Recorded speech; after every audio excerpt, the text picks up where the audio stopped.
Kaixo ikasleok, gaur ikusiko dugu bi puntuetatik distantzia berera dauden puntuek osatutako leku geometrikoaren ekuazioa nola lortzen den. Baldin badaukagu adibidez A bi bat minus bost puntua eta B 603 puntua, aurkitu nahi badegu puntu horietatik distantzia berera dauden puntuek osatutako leku geometrikoaren ekuazioa, orduan argi dago leku geometriko hori osatzen duten puntuetatik A eta B puntuetara distantzia berdina egongo dela. Deituko diogu leku geometrikoaren puntu bati deituko diogu P puntua. Beraz, distantzia hori A eta P puntuen artean izango da bi puntuen arteko distantziaren formula. Hau da, erro, eta horren egin behar duguna da, parametro hauen kontrakoa jarri, izaken bi berbidura egin, gehi iken bat berbi, gehi zeta kenken bost dela, gehi bost berbi, eta horren erroa.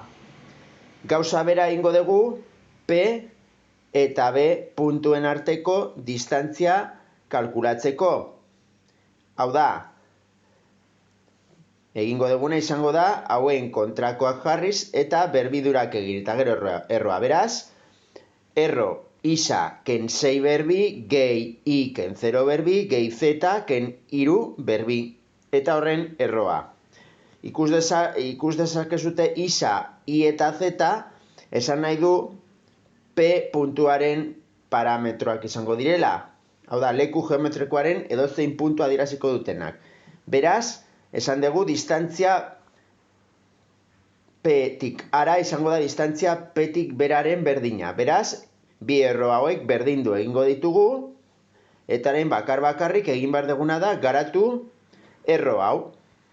Beraz, isaken bi berbi, da isa berbi ken lau isa gehi lau, biderkadura nabarmena delako, iken bat da i berbi ken bi i gehi bat, eta zeta gehi bost berbi da zeta berbi gehi 10 zeta gehi hogeita bost.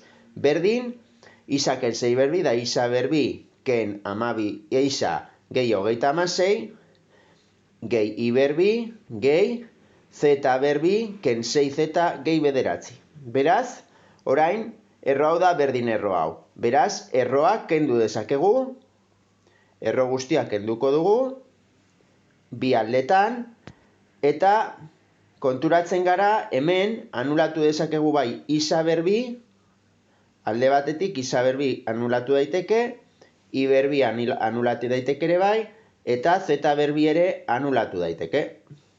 Beraz, geratzen zaiguna da, orain bakarrik, isak batu, alde batetik daukagu minus lau isa, gero daukagu irekin minus bi i, eta zetekin daukagu adibidez 10 zeta hemen.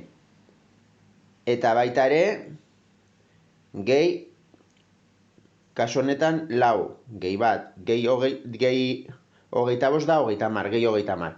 Bestaldean daukagu minus 12 isa, ken 6 zeta, gehi hogeita amasei, gehi bederatzira berrogeita bost. Beraz, pasako dugu bestaldera, eta izango dugu minus lau isa, minus bi i gehi 10 zeta, gehi hogeita mar, minus 12 isa bestaldera eskerra plus 12 isa, minus 6 zeta bestaldera plus 6 zeta, eta plus berrogeita bost bestaldera minus berrogeita bost. Beraz, orain bilduko ditugu orain aldagaiak, minus lau isa eta gehi 12 isa da 8 isa, minus bi isa, eta orain 10 isa gehi 6 isa da 16 isa, zeta, barkatu, 10 zeta gehi 6 zeta, 16 zeta. Eta hogeita man, keno, berrogeita bost da minus 15 berdin 0. Beraz, A eta B puntuetatik distantzia berera dauden puntuek osatutako leku geometrikoaren ekuazioa izango da 8 ken 2 gehi 16z ken 15, berdin 0. Bale? Hau da, bi puntuetatik distantzia berera dauden puntuek osatutako leku geometrikoaren ekuazioa nola lortzen den horri buruz jakin behar dezutena.